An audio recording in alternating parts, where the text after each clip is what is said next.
நோக்கம் என்ன?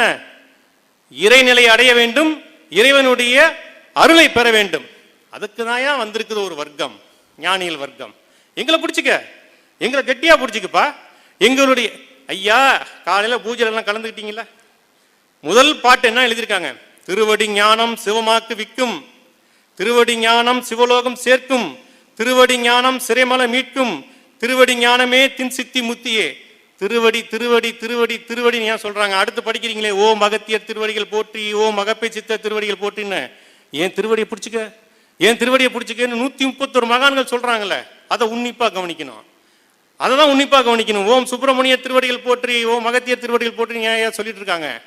திருவடிதான் பிரதானம், ஞானிகளுடைய திருவடிதான் பிரதானம். குருவை நெறிப்பட்ட குரு சர்க்குரு நேர்வழி காட்டில் பிரிவற்று இருக்கும் சிவம். சிவம் என்பது பரபிரம்மஸ்வரூபம், இறைநிலை, சிவபதம், மேலான நிலை, இந்த பிரபஞ்சம் முழுக்கும் வியாபித்திருக்கின்ற இறைநிலை. அந்த இறைநிலையை நெறிப்பட்ட சர்க்குரு நேர்வழி காட்டில் உன்னை விட்டு உங்களை விட்டு பிரியாமல் இருக்கும் அந்த சிவம். அதுதானே ஐயா சொல்லிட்டு இருக்காங்க. ஐயா என்ன ஏப்பா கூப்பிடுறாரு பாலாவை மலேசியிலேருந்து, நீ இறைநிலை அடைய வேண்டுமா, நேரா போ, பெருமாமலை இப்படி இருக்குது, அதை இப்படி செங்குத்தா திருப்பி கீழே கூம்ப வச்சு மேலே விரிச்சு வச்சுட்டு வான்னு சொல்றாங்களா? அப்போ ஏற்பட்ட கடினமான வேலையை கொடுக்குறாங்களா? பத்மநாபன் வந்திருக்காரு மலேசியாவிலேருந்து, கடலில் இருக்கிற தண்ணியெல்லாம் உறிஞ்சி குடிச்சிட்டு அங்கே வற்றி வச்சுட்டு கடலில் மீனுக்குன்னு எல்லாமே தண்ணிக்கு தவிக்கிற மாதிரி அதை வத்த செஞ்சு வச்சுட்டு வான்னு சொல்றாங்களா? ரொம்ப ரொம்ப எளிமையான கொள்கை, ரொம்ப ரொம்ப எளிமையான கொள்கை. இதை தான் எல்லா ஞானிகளும் கடைபிடிச்சிட்டு இருக்காங்க. 1000 ஆண்டுகள் 1000 ஆண்டுகளாக புதைப்பட்ட ஒரு மர்மம், ஒரு ரகசியம் 19ஆம் நூற்றாண்டில் ராமலிங்க சுவாமிகளால் கொஞ்சம் அப்படி வெளியே எடுத்து காமிச்சாங்க, கொஞ்சம் வெளியே எடுத்து காமிச்சாங்க. அடுத்ததாக ஐயாவுடைய சொற்பொழியில சொன்னதை அப்படியே சொல்றேன். ராமலிங்க சுவாமிகள் காலத்தில் கொஞ்சம் வெளியே எடுத்து காமிச்சாங்க. எப்பா எனக்கு கட்டளை, நான் முழுவதும் சொல்ல வேண்டும் என்று கடை விரித்து வைத்து விட்டார்கள். அன்று கடை விரித்து வைத்தேன் கொள்வார் இல்லை கடையை கட்டி என்று ராமலிங்க சுவாமிகள் வருத்தப்பட்டு சொன்னதாக ஒரு செய்தி.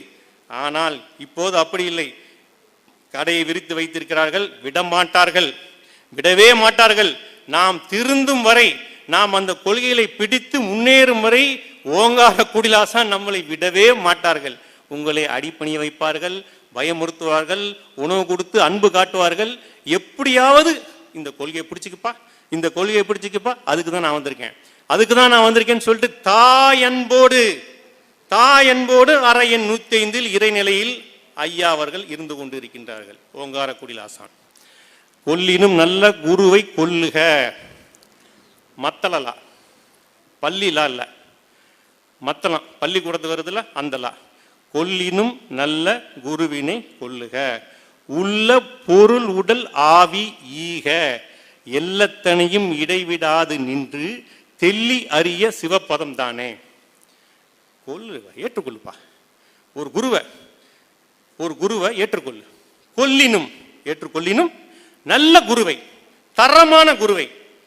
எவன் ஒருவன் தன்னுடைய வாசியை ஜெயித்தானோ, எவன் ஒருவன் தன்னுடைய மூச்சு காற்றை ஜெயித்தானோ, எந்த குரு பிறப்பை அறுத்தாரோ, எந்த குரு இறப்பை அறுத்தாரோ, எந்த குரு ஞானத்தில் நிற்கின்றாரோ அந்த குருவை நல்ல குரு, தரமான குரு, தரமான குரு.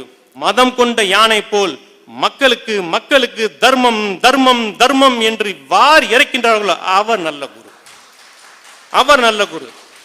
தாய் அன்பிலும் மிகுந்த அன்பு. வாப்பா நல்லா இருக்கியா, என்னம்மா பிரச்சனை, நான் இருக்கேன்ப்பா, ஏன் கவலைப்படுற, சொல்றதுக்கு யார் இருக்கா?